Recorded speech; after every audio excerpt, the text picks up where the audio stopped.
Good afternoon, ladies and gentlemen. Good afternoon to my distinguished panel, who I've had the pleasure of spending the last 45 minutes or so getting to chat about. I think, for me, one of the most interesting topics of this conversation on sustainability steps the aviation industry needs to take by 2030 in line with SDGs and in line with becoming, let's say, for lack of better words, a more greener, cleaner environment. So let's just jump right into it. I've told my panel to let's make this interactive. So if you guys want to converse with each other, just, let me know and go for it. I think that's the way we should do it. Linn, I'm going to start with you. The aviation sector in general, it's very, very hard to analyze, right? We spoke about this in emails. Let's start from a macro point of view on how we can understand the magnitude and complexity of sort of problems, challenges that are facing it when it comes to aviation and sustainability. Thank you so much for the question, and it's a privilege to be here today to speak about this topic. And this is probably my favorite question to be asked, because I think the best way to answer is to really paint a picture using the data that we have at hand that really will speak to both the magnitude and the complexity. So if we start from the lens of that today aviation represents approximately 2% of global CO2 emissions. Let's go down to transport sector, where aviation presents approximately 12% of the global CO2 emissions within the transport sector. Add to that, it is an incredibly fast-growing sector. In fact, IATA are forecasting that by 2040, we're going to have 8 billion passengers per annum. That is 2x the passengers that we're seeing per today. So that growth is enormous and goes back to that scale and complexity that you were asking. Now let's dig a little bit deeper. 70% of the emissions from aviation come from the medium to long haul sector.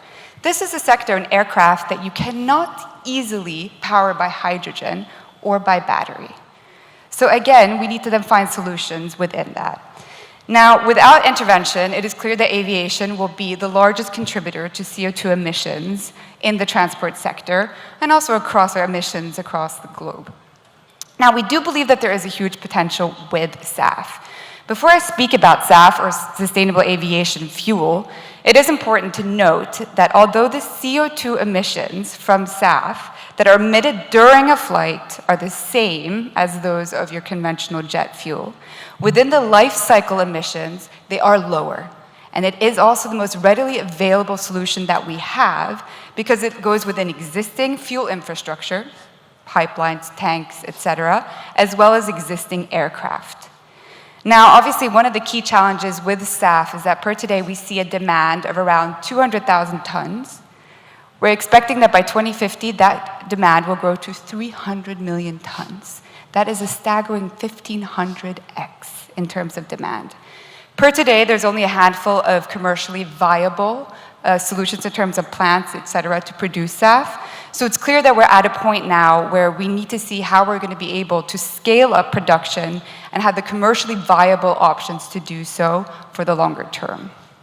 So I guess this is a good way to open it, just to kind of paint the picture of where we are and just look at that data in terms of how complex and how big the question at hand is. And so I'm going to bring it to my panelists. Jean-Baptiste, let's start with you first. What is the short-term solution?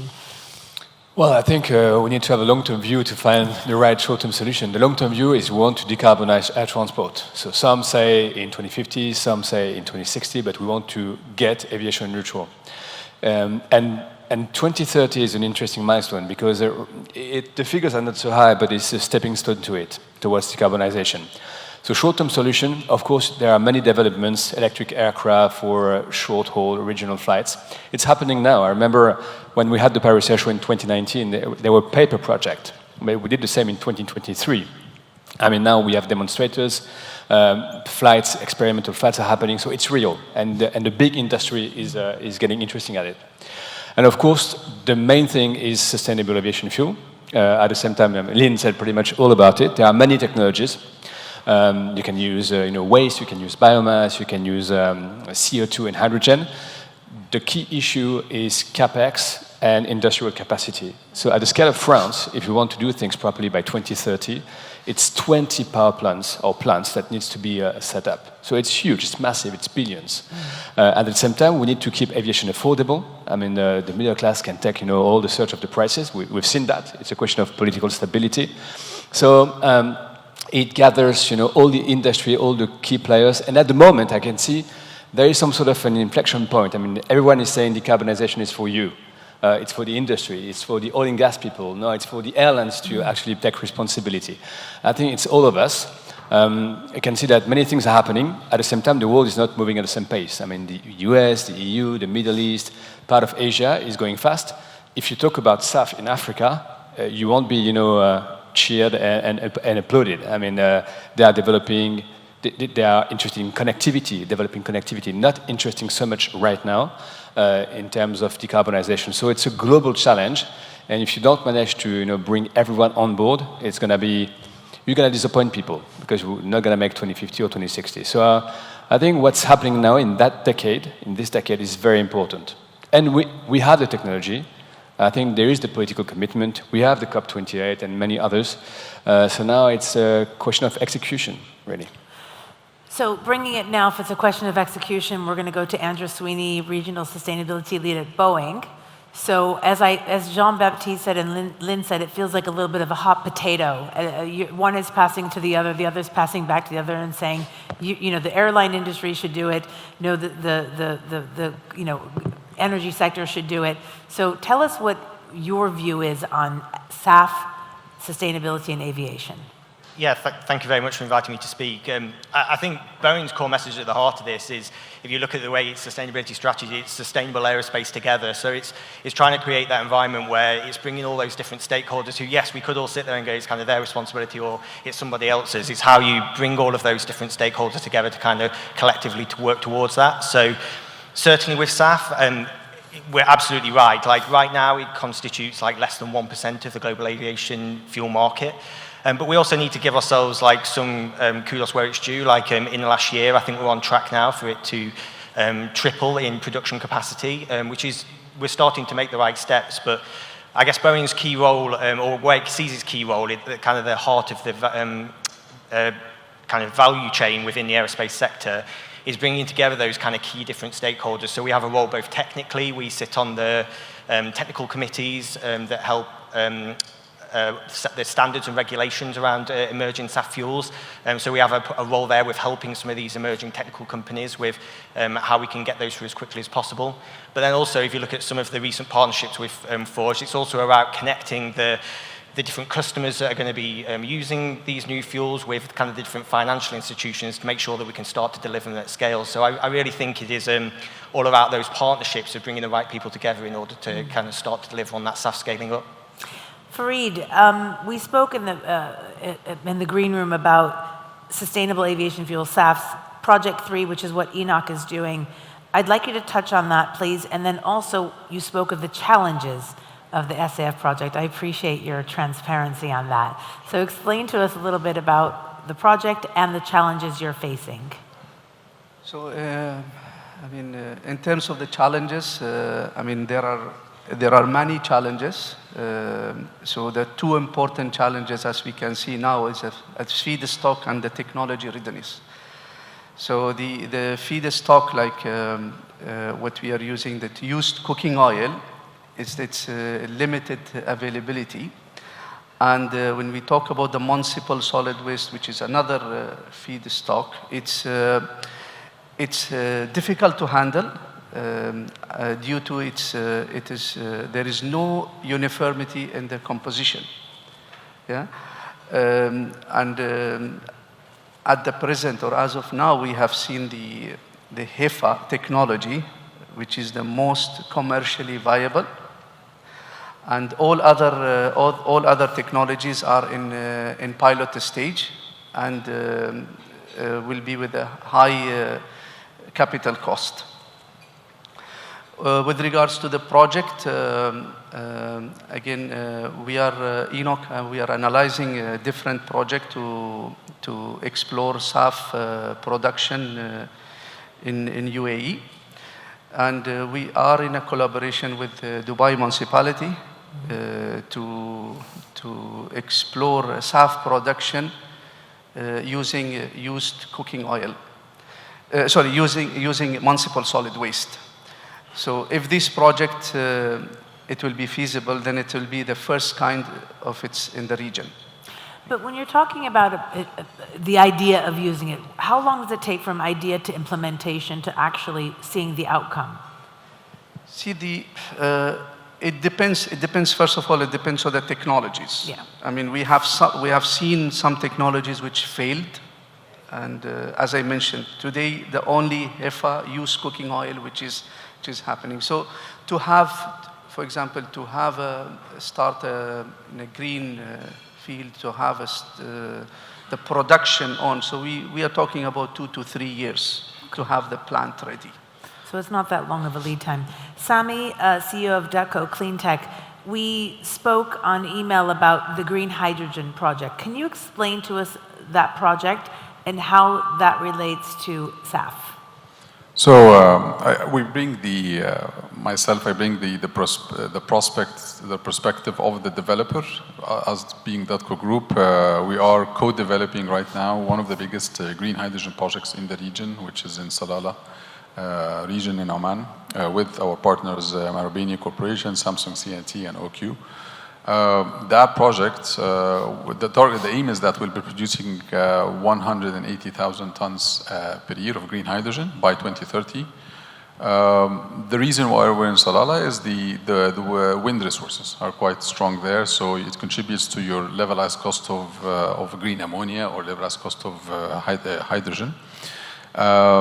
When you look at, I want to build on 2 points that were mentioned: scalability. So how do you scale the production of SAF? But then also the challenges around the long-term availability of certain feedstocks like used cooking oil. Our view is that in the region here, the long-term pathway for large-scale production of SAF would really come through power-to-liquid. So there are multiple technology pathways, as you mentioned, and PTL is one of the most, I would say, promising pathway because of the availability of solar and wind resources in the region. So you have competitive cost of renewables. So your level of utilization of your electrolyzers for the production of green hydrogen is high in terms of utilization levels. The cost of green hydrogen is also competitive. And then on the other side, also CO2. You have 3 sources of CO2 that we've been looking at for SAF production. In certain projects, we've been studying the feasibility of these. There is the atmospheric CO2, so basically CO2 captured through DAC technology, direct air capture. There is the CO2 from biodegradable waste, and then CO2 from industrial facilities. In the region here, we think that the region has competitive advantage when it comes to availability of these types of ingredients to make large-scale SAF projects. I would say the key challenge right now is the financing piece and then the offtake. Without the offtake, then you're unable really to make an investment decision because you need an offtake at least 10 years of offtake. So I think we're going to get there. It's just a matter of having the different stakeholders work together between the financiers, the project lenders, the off-takers, the airline companies, and then the project developers like us. If I could jump in there, I think also, Sami, a key missing part is that the consistency in legislative as well, you know, the initiatives around that. So if you can have that capital investment, if you have that long-term certainty as it pertains to policy, et cetera, that's also a key factor to ensure the availability of the capital investment and the offtake, et cetera. That's also, I think, a part of it. And that was jumping on your question because you talked about the UAE. So a lot of you, when I was collating questions and coming up with this, was the views on how the UAE can position itself to become a leading player in the SAF market. And I'd like to hear from all 5 of you on why is it just the UAE, the GCC in particular? Explain to me, we're going to start with you, Linn, about that, because you had said to me that how the GCC could be a leader in this. Absolutely, and I think it's an incredibly exciting time for this region. We are both in the heart of energy and in the heart of aviation. That is exactly where we want to be able to drive some of these initiatives. Now, in our business here across the Middle East and specifically in the UAE, we are seeing quite a demand for SAF coming through, much more than what we've seen previously. And obviously, there's also now come through the target from the government for that 1% target by 2031. So we're seeing some changes here, and we're seeing that demand coming through. Now, as with anywhere in the world, a key factor is a proximity to a supply source.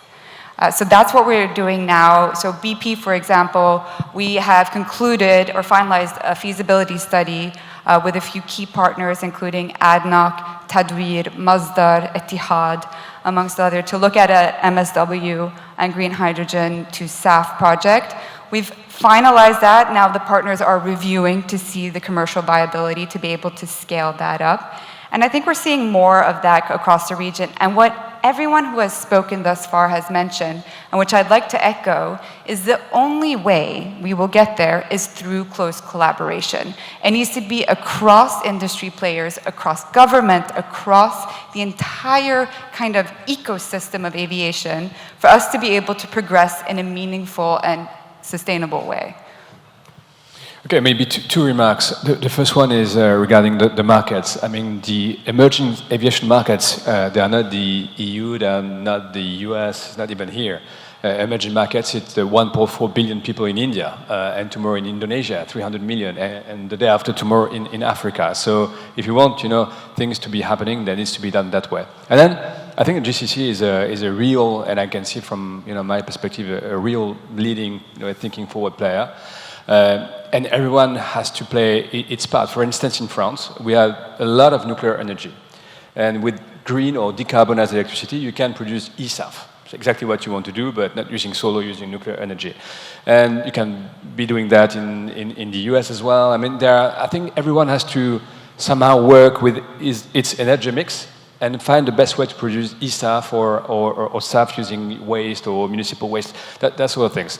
It's a global effort. There's no one single technology that will, one, be decided by politicians, and two, fit for all. It's not happening that way. But you need to be on a long-term aviation goal that is very clear, and whether it's 2050, 2060, that needs to be very clear that we're going there. And I'm taking one example, one contradiction in what we're saying. We're saying, for instance, we want to develop CO2 sequestration technologies. Fair enough, it's perfect. But I'm an airline, so to say. I'm paying $1,000 per ton my kerosene.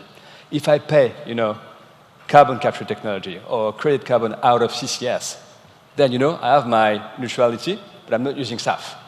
So I think in the policies that we are making at a global level, we need to take that sort of very, very substantial contradiction. Otherwise, people are trying to maximize their own interest. And an airline is not willing to pay 5x the fuel that, they can get neutral with alternative means. So very important, I think, this thing. I think to add to that, we've all talked about here how there's huge opportunity with these emerging markets as part of the energy transition. And if you look at some of the areas where maybe SAF markets are starting to mature at pace, I think it's also really important. We've talked about the right level of investment and financing, but that takes the right policy landscape in order to attract that investment. So there's been different approaches across the world, whether you look at the EU and the UK, where it's maybe a little bit more regulated to try and kind of drive that investment, or whether you look at in the US, where they're doing a lot more like incentivization and tax breaks to attract that. That is absolutely crucial to attract that investment to try and capitalize on these emerging markets quickly. So I think that's a really important part as well. I agree with the panel completely that there's a real opportunity here in the GCC region for SAF with its huge opportunity with renewable energy, but it's got to have the right policy framework to attract that investment. It won't just happen through private sector investment as well. Sami, what are your views on the UAE positioning itself? I think on the policy side, all the right ingredients has been set when the framework for SAF has been established, and now we have a target of producing 700 million liters of SAF by 2030. There is also the 1% target for the voluntary adoption of SAF. So on the policy side, I think the political leadership has done a great job in putting together the framework. And they're now receiving us for the private sector to start to work and collaborate with entities like ENOC and with other players to put together projects. And then comes, the cost element of how you want also to be competitive, because the off-takers are always wanting to drive the cost down, the price of SAF down. Us as developers, we want to see long-term off-take security. You have a global hub here, which is Al Maktoum Airport coming up soon, but also Dubai Airport. The demand is there between European airlines, but also the Emirates. Airways in Abu Dhabi also, and you have the hub there, the airports. So I think all the key ingredients are there. It's just a matter of the stakeholders starting to get together and work on some, even I would say, innovative business models when it comes to structuring these projects. Like, for example, we are looking today at a potential project in the UAE using biodegradable waste. We are asking the feedstock supplier to put an equity investment with us in the project. And then we're also asking the off-taker to also put an equity investment at the project. So everyone has a skin in the game. So from a feedstock supply, we feel secure that the supply will continue to come because the supplier himself is a shareholder in the SPV, project company. The off-taker is also being asked to become a shareholder in the project company. So these types of, I would say, innovative structures will need to be more and more introduced, and requires different stakeholders working together. And in the UAE, you have these ingredients, as I mentioned, between the project developer, the demand, the source of the feedstock, and then the financiers, the project lenders. I would say we've seen enough appetite from project lenders to work with us as well. Farid, you had to add something, or? In fact, yeah, we are talking about by 2050, we have to achieve the net zero. So then, as the panelists mentioned, it's not only the supplier, it's a real collaboration, because it's amount of capital you need to invest, and to be ready by that time, it's really huge. Maybe we're talking about $7 to $9 billion of putting a plant in. So it's required that everybody should be working in a collaboration together to find out the solution, not only from the stakeholders. Even now I talk about the government also. We have to look into if there is a mandate. Today we have a voluntary mandate of 1%, but then that mandate should be stronger, so that even the airlines can pick up, or maybe there is an incentive. Do you find that there's collaboration? I've just lost my microphone. Do you find that there's collaboration among your different industries, among your different companies, between the energy sector, the airline sector, and also I want to mention, after we do that question, the cargo sector? I mean, that's a huge sector too that can be part of this. But do you find that there is synergy amongst your different companies? I mean, certainly one of the live collaborations that we have ongoing, working with ADNOC and ENOC, so it has the energy suppliers there. It also has several of the key airlines within and that's a partnership called Aircraft, which was set up, I believe, just over a year ago. So that's trying to bring together all of those kind of different members of the value chain there to try and start to tackle some of this problem together. So there is real willingness from all of those stakeholders to work together, although it's, as with a lot of things with the energy transition, it's probably the first time those group of stakeholders have worked collectively on that type of thing, but it's trying to kind of collectively tackle that challenge. I think, to be absolutely honest, in France and Europe, that was not the case before COVID. And then COVID just accelerated, decarbonization, because we had to commit to very substantial public money, and we requested the entire industry to move forward. And now I think everyone is starting to get that, one, it's real. Second, it just triggers opportunity, all that is, let's take the UAV, for example, or manned air mobility. There are many tech that can be, used by the big guys in the industry, and I'm sure Airbus is doing that, Boeing is doing that as well. So that's getting real. But at the same time, if you look at the timeline, 2030 will be absolutely major, because we know we can do 25 in terms of commitment. Between 2030 and 2035, there is a huge leap. So 2030, we're, for instance, in France, quite confident that we can hit the target and decarbonize and blend enough SAF produced in Europe to meet that target. But 2035, to be honest, if we're not committing to major industrial project, not only in Europe but around the world, it will be a difficult target to meet. 9 years, almost 9 10 years, years so from it's now. tomorrow. Yeah. I wanted to actually come back, I think, to your question before about this region or the UAE specifically.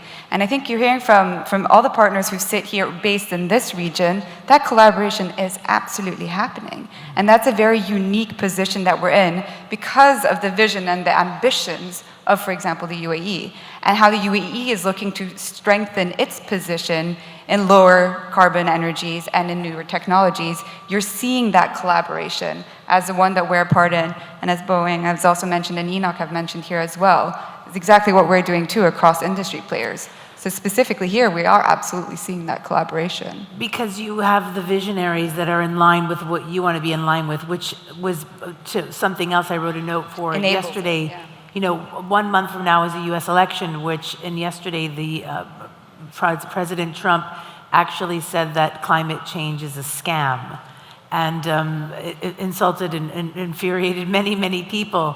I'm wondering what you guys thought about that, as people who are actually trying to change the game and trying to change the way aviation is done. And when you hear from someone that might be the President of the United States of America saying that climate change is a scam and everyone's buying into it, I'm curious to hear your opinions. Well, I don't think it's a scam, but I think what is very real, for instance, is India receiving 500 new aircraft per year. So that's very real. And you mentioned, the fastest growth rate of aviation compared to all other modes of transport. And it's very true that right now it's not a lot, but in 15 years from now, that's going to be massive. And it's also an opportunity. It's take Airbus, for instance, or Boeing. I mean, we've seen so many cycles. We are all pretty much in, systemic rivalries with China, with the US. The companies or, the players that invent, the decarbonized aviation of tomorrow, that's huge growth. That's very complicated, it's very complex, it's highly technological. So it's a race, and it's an exciting race, for the better. And then you can conciliate, accommodate freedom to actually travel, middle class, growth, especially in lower income countries, and also business opportunities. So I think it's very exciting. It's not a scam. In some ways as well, obviously for all of this to happen, having political consent is really important, but actually the really important thing here, I think we've already tipped a balance here, is the flying public believe this is important and believing the importance of tackling the climate emergency, and the business case and the long-term strategic risk to the sector is going to be largely hinge on its customer base wanting to see action around that, and that we are starting to see that. So it's I think that's equally as important, that we've got the general public believing us tackling this challenge. Yeah, I think in the US we'll see some interesting dynamics where you see today there are multiple projects moving forward. Even some of the airline companies in the region here have signed offtake agreements with SAF suppliers in the US, like Qatar Airways, for example, and United Airlines. And United Airlines. So I think there will be a push and pull between the policymakers and the private sector / the airline companies. And then the US is not isolated. They are still there. I have airline companies flying from the US to Europe and back and forth. So Brussels also play a big role when as it pushes forward with the more definitions on the SAF regulations. RED 3 coming up, moving from a directive to becoming a regulation. So I think it would be the tide. The train has moved, and regardless of his view, if he ends up in the office. I think the private sector will play a big role in shaping how the SAF landscape will end up in the US. We spoke about that synergy in an earlier panel I had between the key non-state and key state government to actually come together, and it's the key non-state private sector, i.e., that is going to actually move this needle. Linn, I'm curious to hear what you have to say about, what's going to be happening globally and with the U.S. presidential election coming up, and how that's going to change. I mean, we're talking in a country that pulled out of the Paris Agreement, that doesn't believe in climate change. What would that look like? So I think the way that, as Sami mentioned, you're seeing quite a lot of investment in, for example, SAF or other sustainable technologies in the US, which is, I think, primarily driven by incentives. So it's a scheme that is highly set up of incentives. Europe is very different, right? You have more of the mandate aspect of it. So you're creating demand that way through the mandates. So I think it's a very interesting and pivotal time for the US specifically, when you have a lot of investment gone in, because there were incentives, right? This is one way to do it. And if there's a change politically there, that will have an impact, absolutely. And that will have an interesting impact in terms of availability of SAF or scalable and commercially viable projects, especially those that have been coming up across the US. Absolutely. Well, I'd like to thank our panel. This was an excellent conversation. I think we could have carried on for a bit more, but I think everyone's going to be heading to lunch very soon. Thank you, ladies and gentlemen. Thank you, my distinguished panel. It's been my pleasure to moderate you. Thank you.